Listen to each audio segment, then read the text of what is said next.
All right, it's going. So, um, I just gotta figure out a way to introduce this. All right, Whatever you guys. want to do. Oh. Yeah. No, it's all good. All right, guys. I'm here with Nuge, who's a member of the LG EASHL scene, and we're gonna talk about just briefly the improvements that we feel for EASHL to grow more. Then we're also going to talk about the LG scene as well and getting started in that and just things of that nature. So I think for me the biggest thing is the problem that I see in EASHL with me on the limited time I've played with it is just how quickly teams will disband, and I think adding features that sort of discourage that as opposed to encouraging that. And for me, the feature that I would like to see brought over in NCAA, they had the you could go to a website and create your team with the logo and their jerseys, and I think bringing that over to NHL would be fun for people who are in the graphic design, but also people who want to make a club that they can take pride in. And I mean, that's pretty much the big thing for me. Nuge? Yeah, I agree completely. Like, having more customization features would be amazing. Like, being able to have your own logo for your club would be really good, especially if you're one of the better clubs. Like, being able to kind of brand yourself with your own logo would be cool. Things that I would like to see in EASHL, for one, another dressing room, especially if you have 6 in the first dressing room already. Just so if you have like 9 or 10 guys online from your team, like even if you have a 12-person team and just 10 people happen to be online, if the other 4 guys want to hop in a game, why not let them, I guess. Another thing is, right now it seems like there isn't much incentive. Like you were saying, there's not much incentive to keep your club around. There's not much incentive to really compete other than get points, or like maybe some people care about the leaderboard still. But for me, I would really like to see some sort of incentive to do well with your club, some sort of incentive to be high on the leaderboards. And right now, like, you have like weekly playoffs. Like, who really cares about that? There has to be something that drives people to, I guess, compete when they play club. I know for me, when I'm playing random club games, if we win or lose, I don't really care. Like, obviously, I'd rather win when I'm playing people I know, but if I'm playing people I don't know, I don't care whether we win or lose. And I think that's a core problem with the game right now. So if they could add some way to incentivize it, I think it would be great. Yeah, do you have anything else to add? No, I think the biggest thing for me is just, I think having games that are unranked that don't count against your stats, even your personal stats, so people can't, just quit or cheat their way to legend cards, but just having games where you can practice against other real teams your strategies you're trying to implement without the fear of like losing a game. I think that would be nice, just to have like a scrimmage type option as opposed to playing the AI, because they're so predictable. I feel like you can't really practice.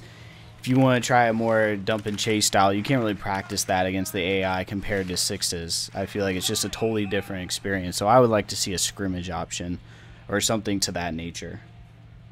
Yeah, that sounds pretty cool, actually. I want to also touch on, like you were saying at the beginning of the video, the LG scene, as you called it. Just because there isn't really much incentive for me to play ESHL, I really enjoy leagues, and the biggest league right now by far is the LGHL on LeagueGaming.com. Basically, it's a 6v6 sim league. There's 30 NHL teams, 30 AHL teams, and there's got to be close to 60 CHL teams at this point. And basically, you get 3 games a week. It's all 6v6. If there's lagouts, you restart at the point of the lagout or at the end of the period of the lagout. And for me, when I play club or when I play anything, I prefer having the AI as far away from the ice as possible. I hate having games decided by the computer, so playing 6v6 games in like a competitive setting where you never see a computer have an impact on a game, I really enjoy. And yeah, like there's awards, there's different things within the league that make it fun for people. Like stats are tracked, which people enjoy, and that's just something I really like. And beyond the LGHL, there's also the LG Pro Series on LeagueGaming.com, which is, instead of a sim league, it's a club league. So it's an EASHL league. And the reason I like it, and I actually was the main person to help create it, like I was saying before, there's not much incentive to play ESHL, at least for me. Win or lose, I don't really care. For this, it's a money tournament. There's a regular season and then a playoff at the end. And for me, those games matter because everyone's playing for money. They're playing for their seeding in the playoffs. They're playing whether they make the playoffs or not.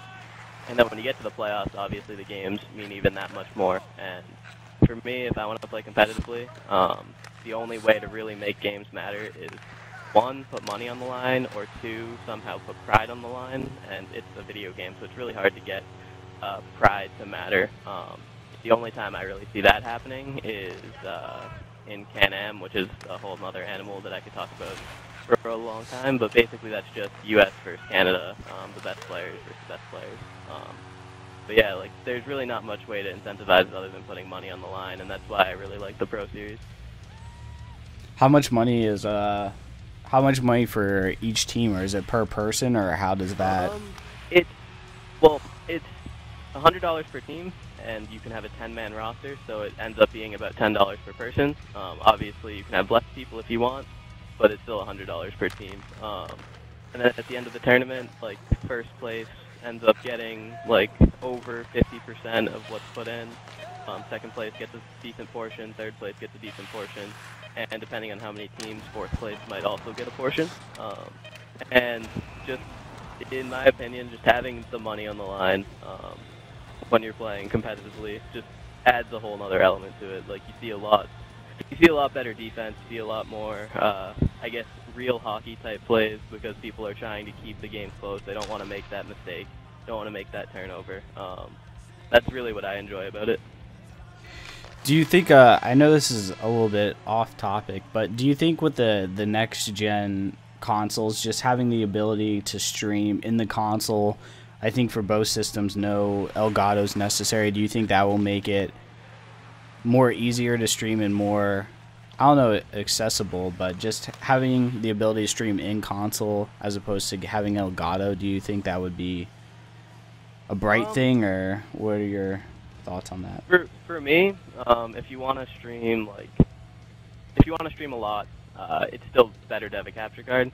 But for leagues especially, having the ability for every game to be streamed, whether the quality is great or whatever, that doesn't matter. But the ability to have every game streamed is pretty cool. And for that, I think it's going to be pretty cool. But I think overall, like if people want to stream more often, it's still better to have a capture card. Well, why don't you talk about, I think, getting started in the in LG, and just it can be intimidating for some people, and how would you go about getting a person who's interested translating that into actually, you know, getting involved in the community and in what you guys do? Well, it definitely can be intimidating. Like I said, there's so many teams, there's so many players, so it is hard to get started. But really, all you have to do is sign up. You sign up, you get randomly assigned to a CHL team. Once you're on that CHL team, just try to get in contact with your management and try to, I don't know, talk to the people on your team. And it can get you guys to play club with if you don't already have a club. It can get you guys to play with whenever you want. And then you obviously get however many games per week, depending on if you're in a training camp or if you get called up. So it is a good way to just get started. Like if you just sign up, you'll get started pretty easily. If you want to get more into it, posting on the forums, going in the chat box, those can be the really intimidating things because in any community there are assholes, and the assholes tend to hang out in the chat box from what I've seen. But as long as you're not being a troll or not being an asshole yourself, you're usually safe. And the chat box is another place to get people to play club with and stuff. So like, as long as you're not like claiming that you're the best when you join the league or anything like that, people generally will respect you, and you'll be able to have a good time. And that's kind of just what I'd like to point out, because sometimes people join the league and then they're like, yeah, I've got 8,000 points in club, and then they just make fun of them. But with anything, you're gonna have guys that are assholes. So try to avoid the assholes and just try to make friends with your team. And if you're good enough, you'll end up getting called up, and eventually you'll be able to get up to the NHL. Even if you don't make friends with people, if you're good enough, you'll be able to make it to the NHL. It's easier if you're friends with people, but I don't know. Definitely I think, a fun league.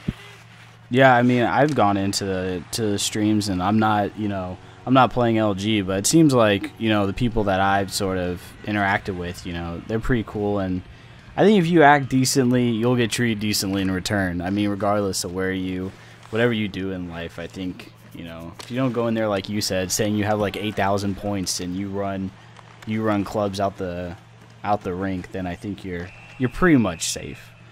Yeah.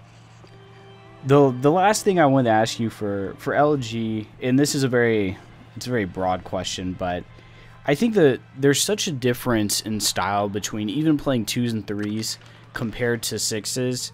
What advice would you give a person who's playing 2s or 3s that wants to play 6s? What are some things that they can do to help their game so it's not a rough transition? Because if you're not expecting 6s and you haven't played it, your first few games, it is drastically different than playing 2s and 3s.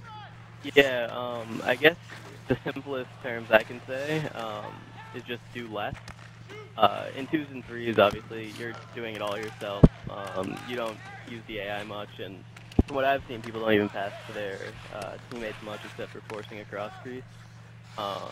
When you're playing 6s, the best play is usually just passing it to the open man. Beating a guy one-on-one, yeah, it'll happen, but it's not really worth the risk of losing the puck. Having possession is huge. So just working the puck around and, avoiding the stigma of a 2s or 3s player by cherry-picking, not playing any defense, stuff like that. As long as you can watch what the other players are doing on your team and just try to replicate it, especially if it's the first time you're playing 6s. I think that's true. That I was talking to one of my teammates about that. I think 6s, it's really less is more, and that's what I see a lot in the LG streams. Is just guys make the simple passes, and they don't try and do too much. You have that rare play where a guy will deke out another player, but for the most part, you're right. The safe play is usually the best play. So, I appreciate you talking to me, and I hope the guys who watch this video get interested in LG. And I try and retweet the streams, and I try and watch them as much as I can. Hopefully, it'll just continue to grow people watching the streams, because I think LG streams for me are much more entertaining than just HUT. Seeing real strategy and real people playing actual hockey and not just HUT hockey is refreshing. But I'll definitely leave your channel down below, because you start posting now and doing commentaries and just posting full games. And so if people want to see what LG games look like, go check out your channel and they can see what it looks like. Yep, I would definitely encourage people to just spend time watching maybe one game, especially like you said, if there's a 2s or 3 player out there watching this video. If you just go watch one LG game, you can definitely see the difference between 2s and 3s and 6s just from watching one game. You can see all the decisions that some of the better players are making when they're playing 6s, and yeah, if you want to check that out, my channel will be in the description.